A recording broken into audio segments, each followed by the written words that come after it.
महात्मा फुले कर्जमाफी योजनेतले जे लोक होते ज्यांना 50,000 रुपयापर्यंत आपण म्हटलं होतं त्यांनाही 2 लाखापर्यंत कर्जमाफी झाली। सातत्याने या संदर्भात अटी शर्ती आहे तशी मागणी होत होती। आज जवळपास आमच्या रणधीर सावरकरांच्या नेतृत्वात महायुतीचे सर्व आमदार मला भेटले आणि त्यांनी सगळ्यांनी मागणी केली की ही 50,000ची अट तुम्ही काढून टाका। त्यावेळी त्यांनाही मी आकडेवारी दाखवली।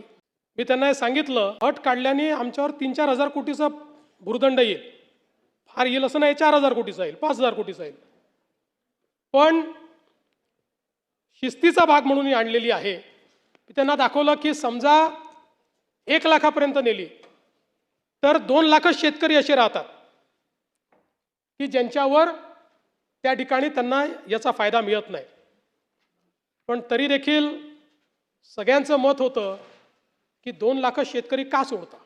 केवळ त्याच्याकरता शेतकऱ्यांमध्ये अशी भावना होईल की कोणाला ठेवलं आणि कोणाला वगळलं।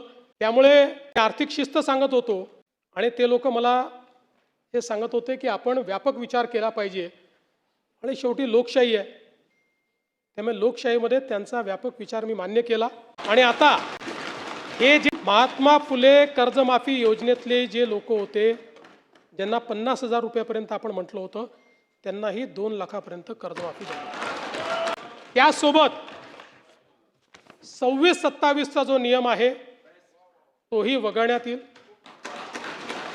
आता आपल्याकडे तर सगळं आहेच, 26 मध्ये कोणी कोणी पैसे भरले आहेत, 95% लोकांनी पैसे भरले।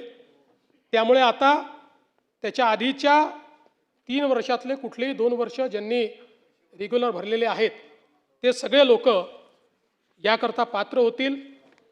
पुन्हा सांगतो, पहिल्यांदा राज्य सरकारने हा निर्णय घेतलाय, यापूर्वी कधीही असा निर्णय झालेला नाही।